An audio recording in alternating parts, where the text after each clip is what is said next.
Good afternoon, everybody. Welcome. My name is Kristen Spindler, and I'm the director of IncubatorCTX and a faculty member at Concordia University, Texas. We're happy today to bring you LinkedIn 301, Thought Leadership, Position Yourself as an Expert, with Elizabeth Quintanilla and Matt Scherer. Elizabeth is the marketing expert and a mentor at IncubatorCTX, and Matt is a communication specialist who excels at great storytelling.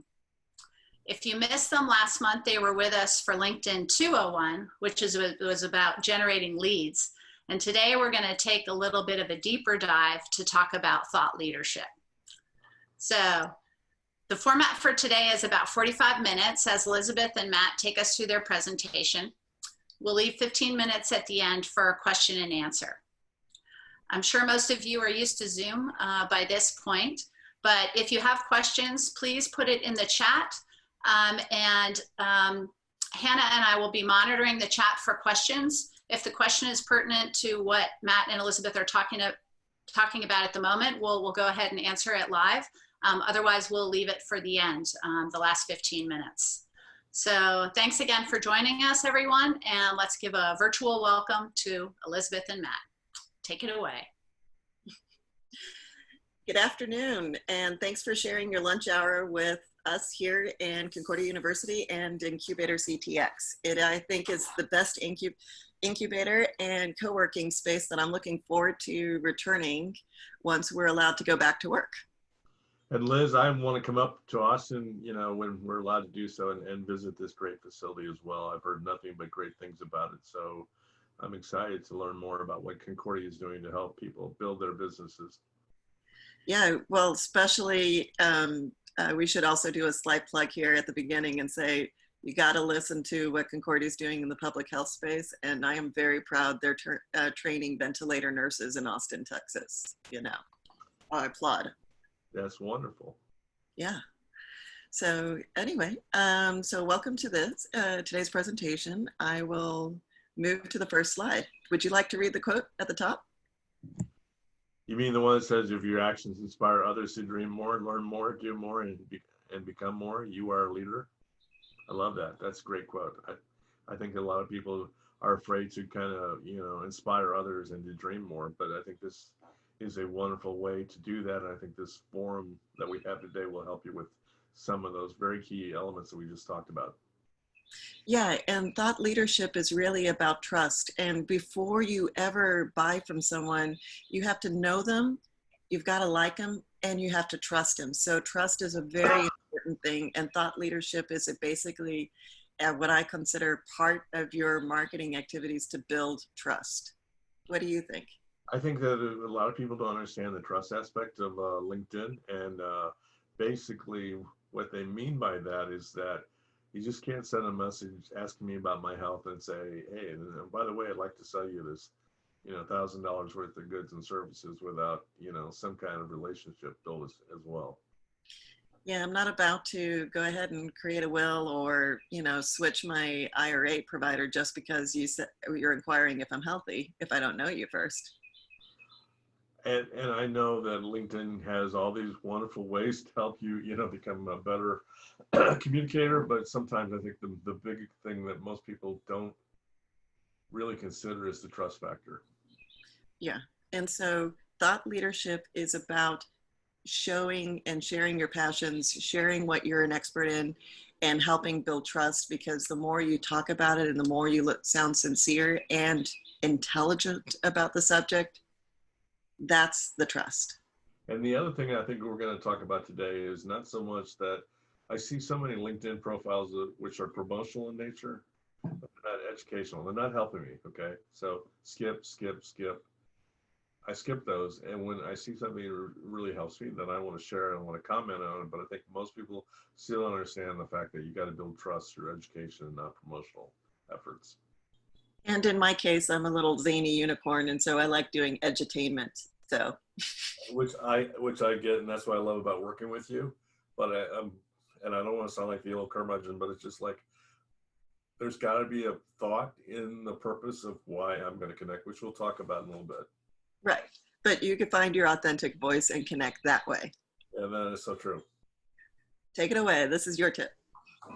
Okay, so the thing of it is when you take the time to make yourself look awesome, couple things. Number one, which we'll talk about later, is the banner photo and your headline. Your headline really, really conveys who you are and what you want to do. I see a lot of people use headlines that are like candlestick maker, baker, you know, but they really don't say, this is what I really want to do with LinkedIn, and this is what I am unique. What's my unique value proposition? LinkedIn has a lot of ways to do that, but I want to say one thing. If LinkedIn wants to help you, say no. Say no. Let's be creative. Talk to somebody like myself or Liz, and we'll be able to help you look at processes that can make you tell your story through a mobile handheld device. Right. As far as I'm considering that help feature on LinkedIn, it's making sure you fill in all the blanks, but make sure you have a human look at your data entry of the blanks. Of course, but when they say, let's help you with some things, no, let's not. Yeah. One extra tip that's a side note, when you're doing a lot of edits on your profile, turn notifications off, because every time you add a new school, I'll get to know that. And you don't want. So important. Yeah. Yeah.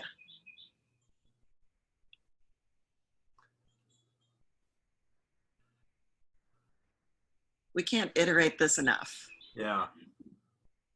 And unfortunately, you can't see my LinkedIn marketing thing, but it's linkedin.com.in Matt Shear. And honestly, I've seen some very unique ways to use that. I know of a 2-star journal that has his headline as his custom URL, but it's something simple so people can find it.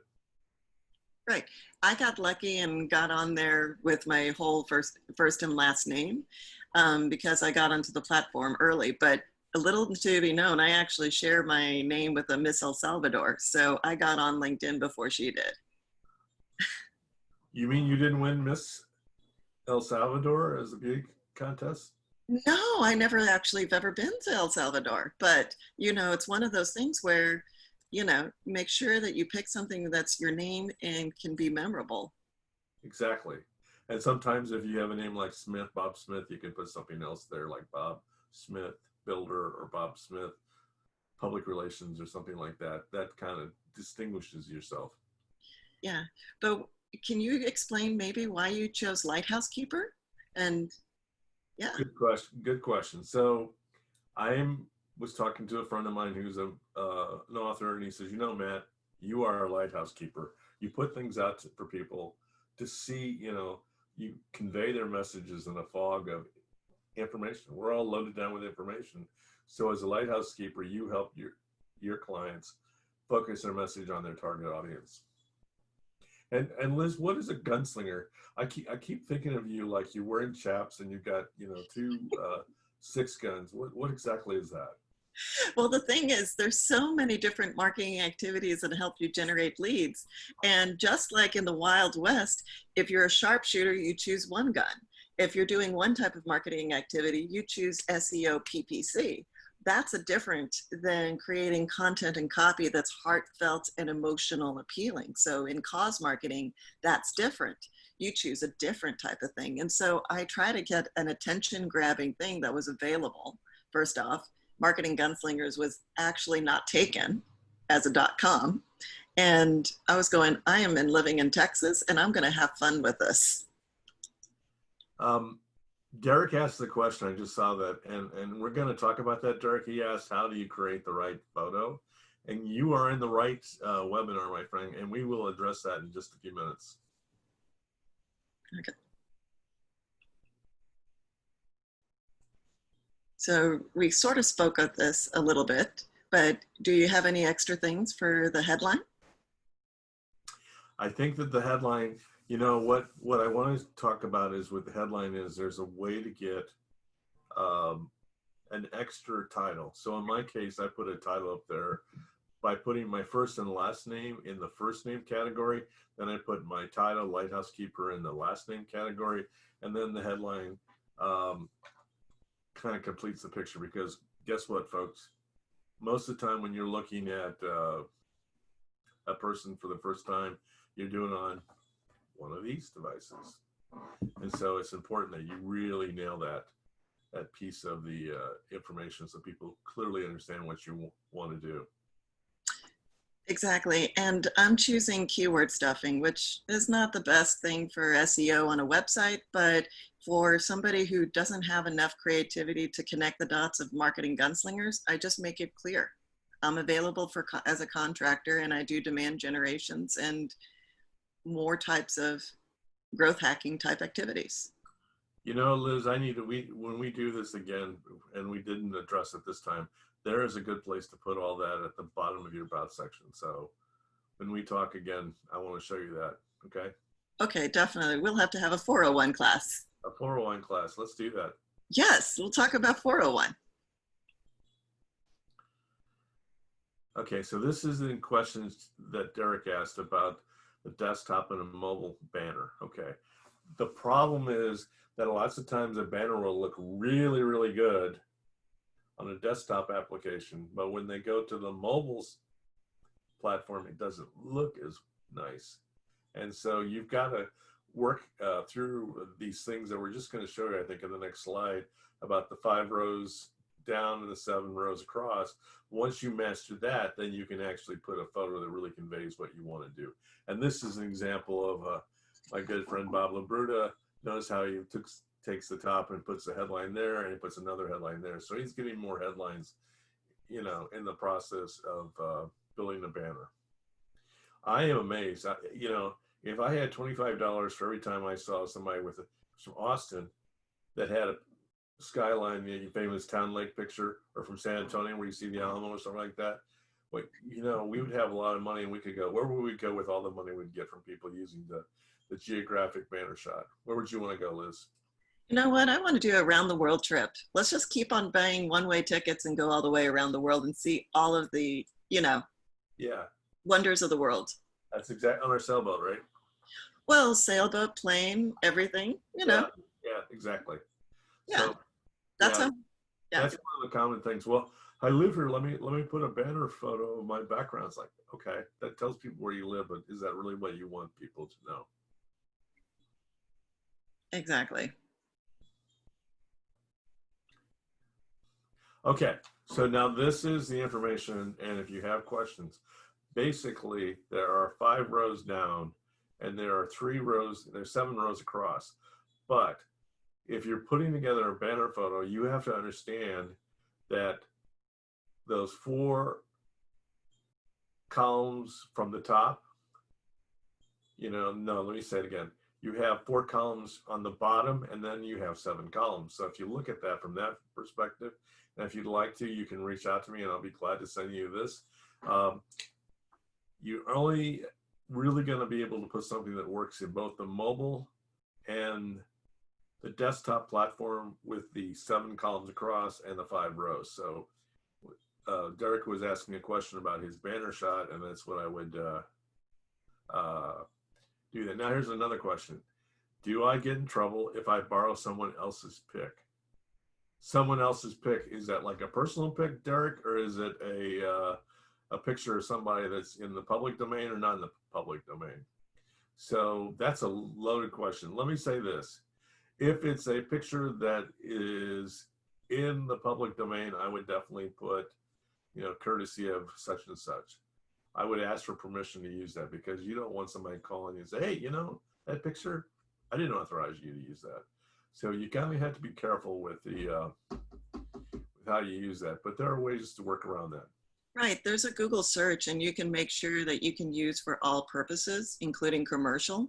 And so that's a safe image search. Or, you know, I have photography on Shutterstock. Go ahead and support an amateur photographer and download a picture. Good point. I'd forgotten about forgot about that. There's also pixels.com as well. Right. So if you buy and purchase the image, you have a receipt and you can use it. So I would also say this, Derek, that you should use canva.com. It's one of those free public domain sites.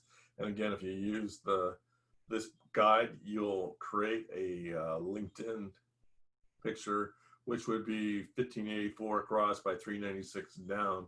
you lay that in a custom sets and then throw this template on top of it, and then you can then see where your picture on the mobile device, your profile picture, is going to take up that spot over there in the unsafe zone, and you can work around that and create a really outstanding profile photo.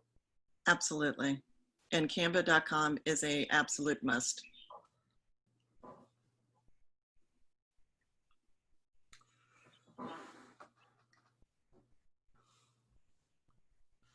Somebody just sent us a link to, I'm gonna, while you're doing that, Liz, I'm gonna look at that real quick. In fact.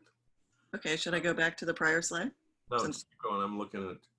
Okay, well, the thing is, on your connections notes, you always need to tie back in the note where you came from. So, you know, explain why is it important to connect, and possibly where you actually met the person, or what do you have in common? Because one of the things is I do connect with a lot of people who I haven't met, but we share the same in LinkedIn group, or we're interested in the same topics, or we're both promoting something in the same field. Since I have clients ranging from real estate, professional services, and finance to smart cities and other aspects of Austin startup high tech, you know, there has to be a connection of why and how we connect. Because one of the things is I like to talk about referral engine marketing. So when we're building a LinkedIn profile, it's not just your resume and your own profile, but it's your whole network. I think the thing of it here is, when I put in this, is that, you know, it's the tie back. You know, always put a tie back.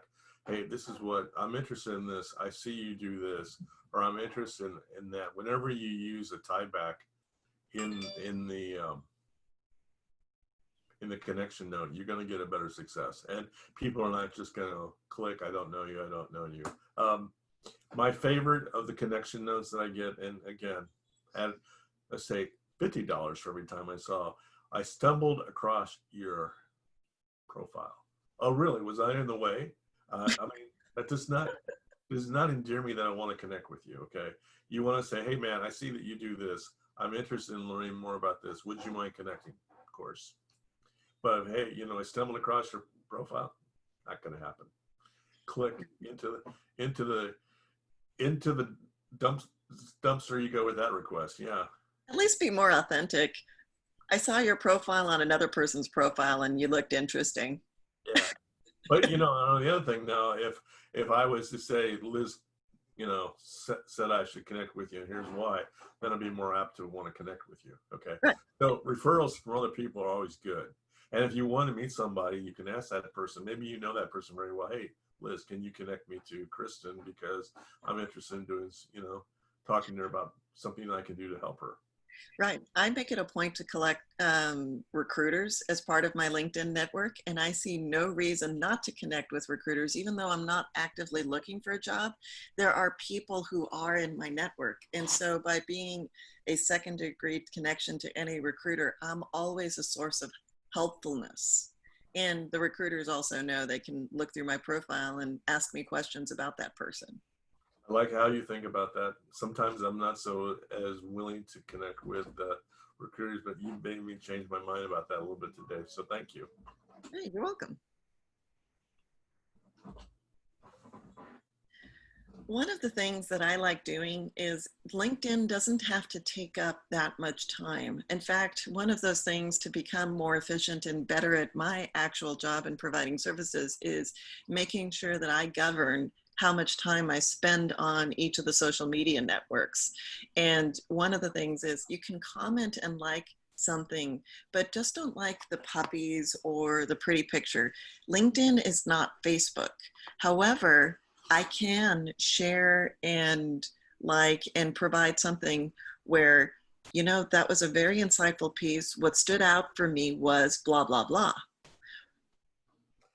I think the biggest thing that I see I get a lot of likes. Sometimes I'll ask a question, hey, can you help me with this? And I get likes from people like, did you read what I was asking? I was asking for your help and you're liking it. Not really a lot of thought into it, but a comment to my question is very helpful. And of course, when you share with others a really brilliant post and you say why, and you tie it back with the @ hey, at Matt, Sharon, thank you so much for sharing that. That's a wonderful way to let that person know that you're also thinking very highly of them. And that's how you build relationships with people as well. Exactly.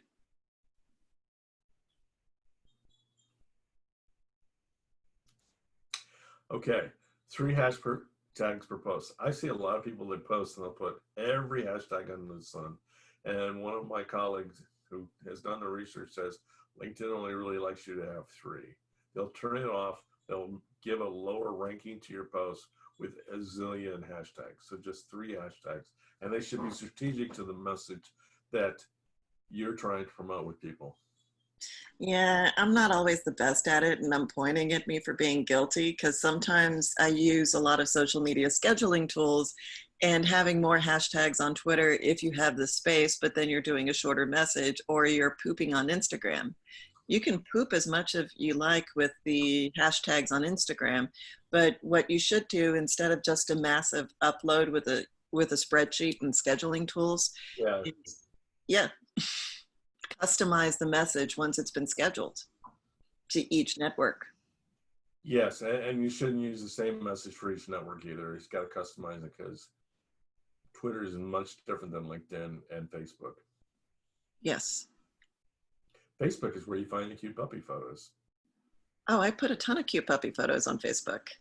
Well, you do have a cute puppy. She is a Yoda dog. I am getting a custom-made Jedi outfit for her. Oh my goodness. Oh, yes.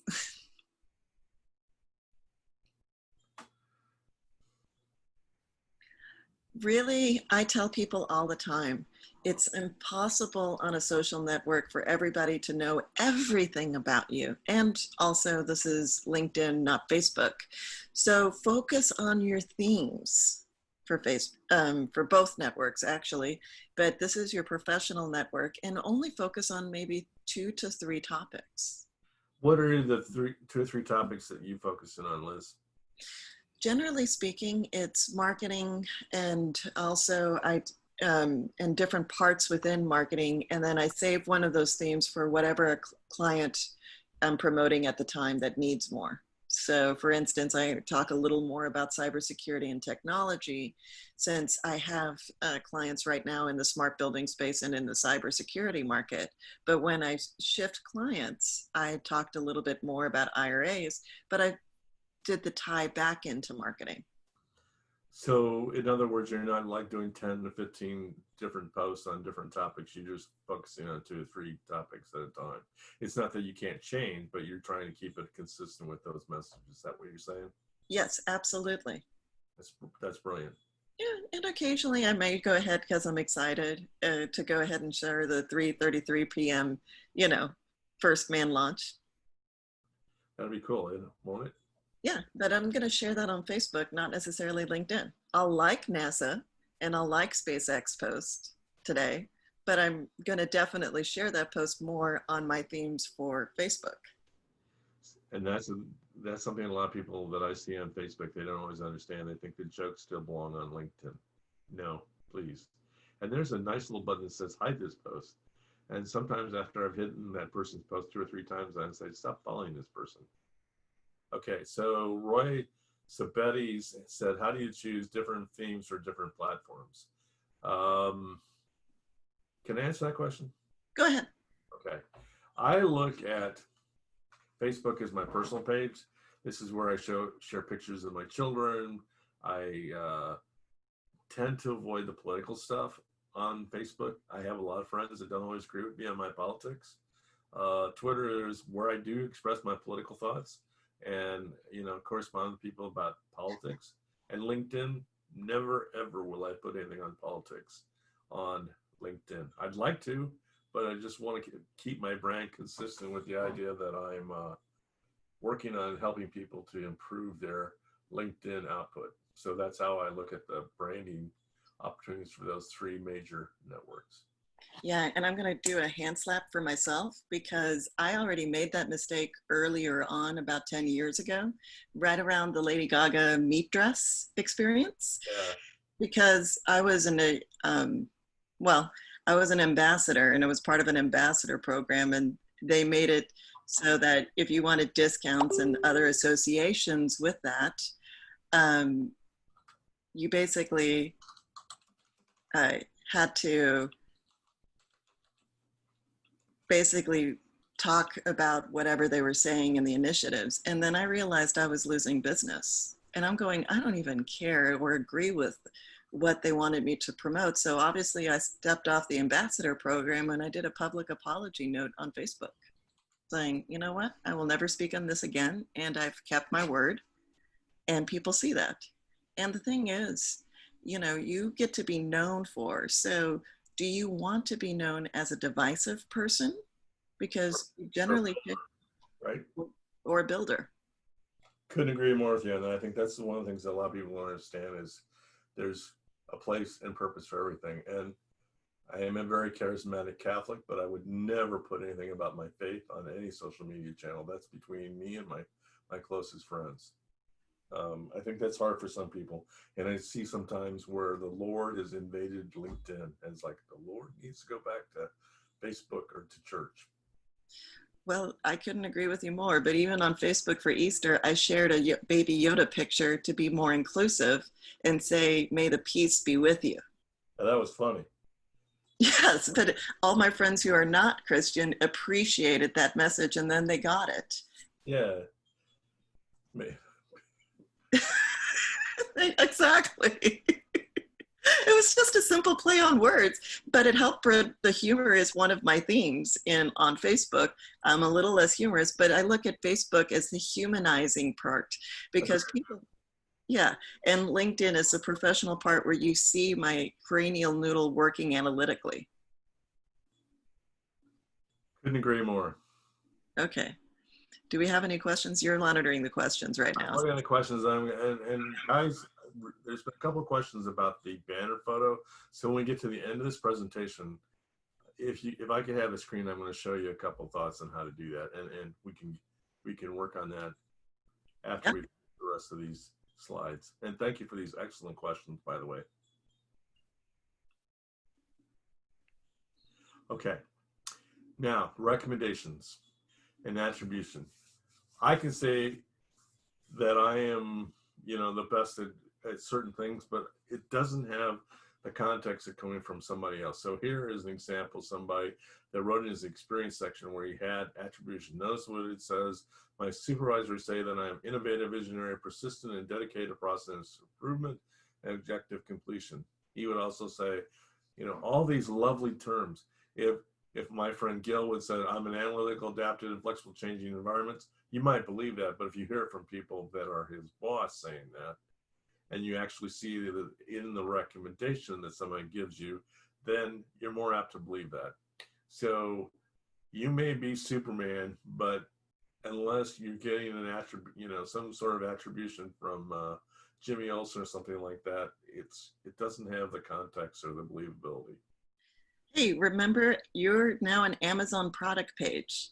When you go buy products on Amazon, you are looking at the reviews and the ratings. While we don't have a 5-star thing on LinkedIn, we do have recommendations, which are the equivalent of an Amazon review. Before somebody chooses to hire you or somebody chooses to buy your product on Amazon, they're reading the reviews. They're reading the recommendations. There's a beautiful thing about LinkedIn. You get to approve every recommendation. Okay, so all you're going to get is nothing but 5-star reviews. But absolutely, they have to be in such a way that it makes it believable. You know, you have to really talk about specific things. Because people can know when they're fake. So please don't hire an Indian company to create a bunch of LinkedIn profiles to write reviews for you. Please don't. Yeah, please do not do that. We'll see through that. Yes. I'm a dog person. I'm being authentic and honest. People know when you're putting on a face, even if you're hiding behind a computer screen.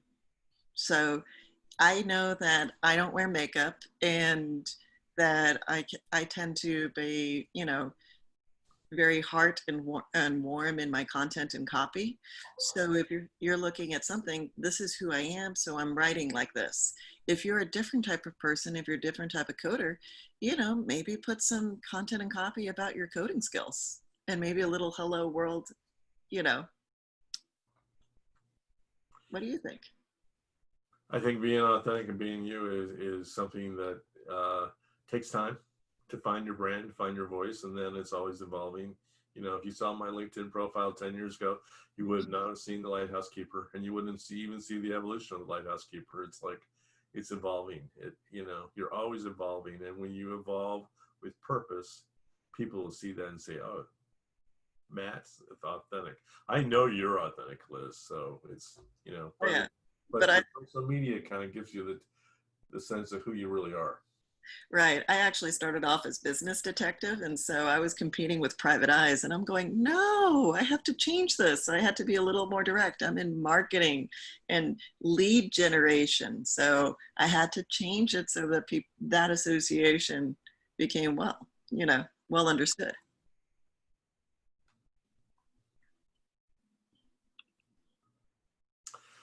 So this is a topic that I want to talk about. If you're out there writing a book, or you're writing a big long magazine article, one of the ways you can check your content, and one of the ways I check my content on my last book, which is LinkedIn for Military version 3, I put a lot of the chapters in this content as a way to test it and to see what people thought, and also as a way to promote that I had a book upcoming. So if you're thinking about writing a book, or you're going to work with a ghostwriter, one of the strategies I would tell you is put selected chapters into certain forums, especially if it's a business book or it's a self-help book. Then this would be a great place to do that.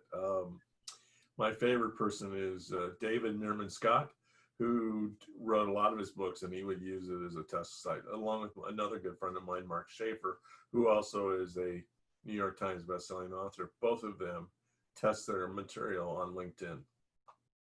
Right, because this is a good way of resonating, because we all know if it doesn't resonate with people on LinkedIn, how can you generate sales later? Yeah, and the thing of it is, when you write something in such a way that it creates comments and shares, then you know you've created something that's really of value to people. Exactly.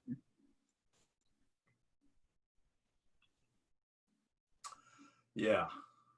So whenever I see changes in the landscape, and I use this because it was just like, you know, something's coming up, it's bending. This is the opportunity for you, the person that's the expert. So I'm looking at Jerry Martinez, who's an IT project manager. Let's say something came up that was unique to IT project management. LinkedIn through a post is a good way to share that information. And I think in a couple of steps, we're going to show you how to point it towards the customers that you want to target as well. Right. And there's no excuses for people not to blog. In fact, I'm telling a lot of people, hey, do you have anything that you're smart at, but you don't have technology skills, nor do you want to maintain a website? LinkedIn has the publishing feature. And one of those things is, I know we have slightly different opinions on affiliate marketing, but for some people during this era, this is a good source of income. And you can write and blog and put some links in there. This is the place where you can start to test your material and become a writer. And become known and become that person. Become that Liz Quintanilla, the marketing gunslinger. That's how you build your brand. Yeah, exactly. Okay, so you've created this profile. You've got that custom URL, right? Now, are you going to put it at the bottom of your email signature? I hope so. Are you going to add it to your business card? Yes.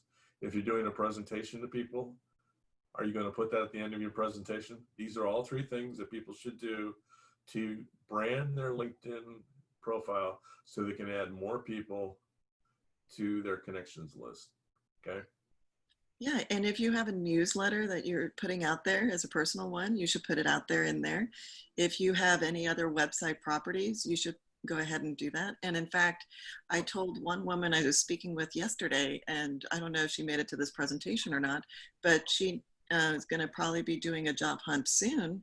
And I was going, you can put your LinkedIn URL on Facebook and say, Facebook friends, are you on LinkedIn? Please connect with me. So we had a good question here that just popped in. and it came from Kat. She says, where do you blog on LinkedIn? Okay. So Kat, here's the answer. There's two types of LinkedIn posts, okay? LinkedIn has a small, you can put a post and there's a limit of 800 characters, give or take. You'll figure it out and it'll say you can't go any farther. Or you can actually contribute an article. And at the end, if you'd like, Kat, we will show you how to do that. But basically, there's two ways to do it. And when we get to the Q's and A's and you give me control of the keyboard for a section, I will show you how to do that, Kat. So thank you for that great question. That is correct. Sorry about that, Liz. You don't see a question, you want to answer it. I love the fact that we're getting some interactive, getting some serious interaction on this. No, definitely. And I'm also glad I'm better caffeinated this time. Yeah, okay. Had that caffeination going for you. Okay. Yeah, I have caffeination going for me right now. And I need to contribute articles. I actually tell, if you're in an executive role or want to move into executive roles, look at the people you're following on LinkedIn. They all have a contributed article. There's no reason, if you're going to pay for a press release, please share your thoughts about that press release on LinkedIn as an article. Okay. If you have a very common name, even if you think you're the only matcher in the world, you need to have the use of a middle initial.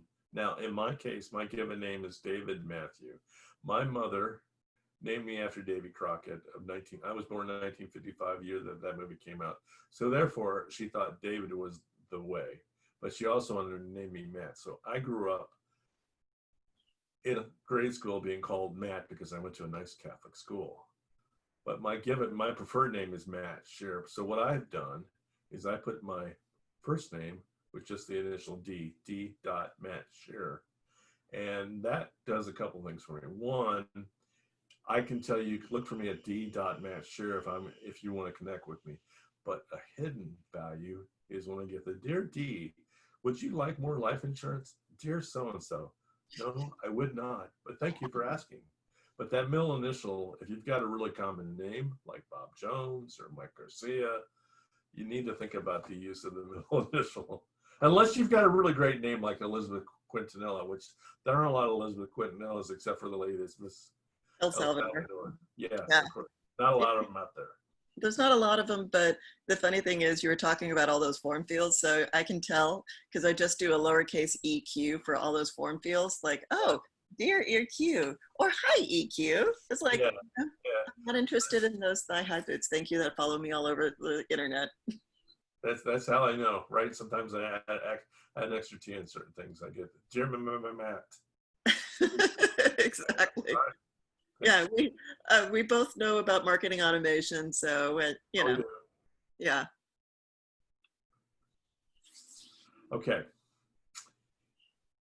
A lot of people believe that LinkedIn is a good place to cut and paste your resume, and I would tell you, no, it's not, and that you want to talk to people in a first-person tone. So if I could here, it says cross-functional management and clinical operations, manage quality improvements, initiatives, yada, yada, yada. Okay. All right. Instead of that, it's that I manage initiatives that impact my clinic's operations and its finance. Okay. I also work with census development, unit of operations, and work on clinic and physician relationships. Doesn't that sound better than that just well, blah? I'm just looking at this and I was like, oh, this is great for the resume for the recruiter because all they're doing is scanning those resumes for keywords. However, when you're looking and connecting with a recruiter, I can't tell anything about this. I'm just going, this doesn't even sound human. But that just came off somebody's profile that I'm working with right now. It's like, okay, I want to be able to show you in this great webinar how to do it better. Exactly. Resume speak. If I see it with resume speak, I'm going to address that. Okay. Yeah, I'm just going to say run your sentences and everything because I'm going, there's great Grammarly. Grammarly is a great thing. If Grammarly doesn't like it, you know you haven't written a sentence. Yeah. Yeah. Yeah. Let's go on to the next slide, shall we? Okay. Okay. Now, the at sign, all right? So whenever you put the at sign in any context, okay, then that sends a message to that person that you were thinking about them. So this is from yesterday with my good friend, Don Gleason. And here's how he listed some people that he wanted to make sure that they knew that he was thinking about them when he posted this. So back to the original comment, you know, how do I blog? Well, Kat, you blog, but also at the end of it or in the comment section, you add the at sign. And this is what will happen. It'll come up like this. People will get a notification on LinkedIn that you sent them a comment with your name on it, and they'll see that. Right. And if you're a lurker like I am sometimes, I'm looking at you and I'm going, oh, maybe I need to connect with some of these people. So you thank you for the hyperlinks to their profiles. Of course. Yeah. So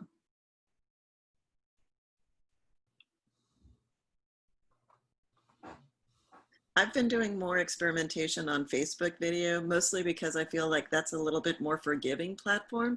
Because as many people, even though I'm like heartfelt and warm, it's hard to feel vulnerable and authentic on video, especially when you're doing it yourself with a phone or an iPad. But the thing is, you can share quick little tips and vignettes on what you're good at with the LinkedIn live video, or you can record videos and post them on YouTube or upload those videos directly onto LinkedIn. What do you think? I think that's a really good idea. Sometimes you have and there's another way to add to that is to upload the videos onto YouTube and then take the YouTube link and put it on your LinkedIn profile. And that's what we did with a client yesterday, was take all his really good videos and upload it. So now he's got two places. He's got obviously on LinkedIn, but also on YouTube. And when he says, oh, I can do that, of course you can. So absolutely. Positively. Yeah, and then people get a sense for it, who you are, because they're actually, not only that, you're giving a recruiter a chance to actually see you and hear you speak and enunciate words. It's not always about recruiting, it's also about your customer. Your customer can see, oh, he doesn't know how to do that, thanks. Right, exactly. And then they'll figure out if you're the right person that they want to do business with. It also makes you more likable too, to interact with a real human. Yeah. So if you have been in the news, you've been on a local TV station, an article has been written about you, you definitely want to share it with others, okay? That does what, Liz? Gives you credibility, right? Mm-hmm. I mean, nothing more credible than having CBS talk about you. That was pretty nice a couple of years ago. Yeah, that's freaking awesome. I only got the Texas Monthly was the best magazine I've been in. I'm impressed. Okay. Well, the thing is, if you have a chance to be in news at any form or level, or some other magazine where, even if it's like an industry magazine, if you contribute an article in your industry magazine, that shows credibility as well. Yeah, if you look at my profile, you'll see a couple articles I shared for some industry magazines. So yeah, that's a really good point. Yeah, so it's okay to contribute to IEEE if you're an engineer, share something. And if you contribute to open source, share about it. Yeah. That's really important. I just love this character. So one of the things is you can cross-promote content with other thought leaders. We are sharing our thoughts on thought leadership on LinkedIn, and we're being cross-promotional with this webinar. But look at this. This is the best example that I could come up with to illustrate cross-promotional. What do you think? I'm thinking it's a good idea, and I think we could go back to about 3 slides if you want to look at it. About slide 16, we also showed somebody using cross promotion with the use of the @ sign in the context of the message. So that's a good way to do cross promotional stuff. Another way is sometimes LinkedIn only allows you to do 2 or 3 posts if you're working on a campaign. Then you go to other people and say, hey, Liz, can you share this with your friends on LinkedIn? That way you get extra cross promotional help. And plus they're endorsing you by sharing your content, because you got to remember, anytime you share another person's content, you're actually silently endorsing that person's credibility. And the thing of it is how do you do that? Trust, which was how we started this conversation about 45 minutes ago, is trust.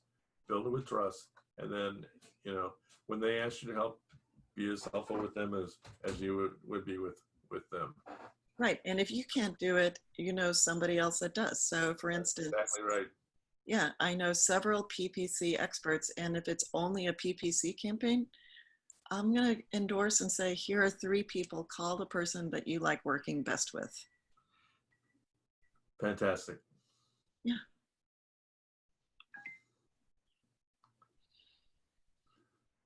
Always respond to any comment on your post, and this goes to pretty much any platform. Yeah, even if it's a little negative, you know, you don't want to get into a long heated thing, and you're not going to see a lot of that on LinkedIn, but by all means, hey, I hear what you're saying, but this is why I did this. It gives you credibility that you're not just promoting yourself, you're actually listening to others. And that's kind of hard for some people. It's like people get kind of personal, and on the Facebook side, that sometimes there's these trolls that exist in certain platforms. So that's an occupational hazard, but I don't really see it that much on LinkedIn. But you will have people that disagree, and you just need to say, okay, I hear what you're saying, but this is what I think you should think about, and this is why I did this. Right. And, you know, you can apologize, because this is a weird time right now with all the social distancing. And so it's like, you know, oh, I'm sorry if I came across a little grumpy. You just caught me on a bad day or bad moment, but my apologies. I will make sure to reword things to not appear so grumpy. Yes, exactly. Yeah.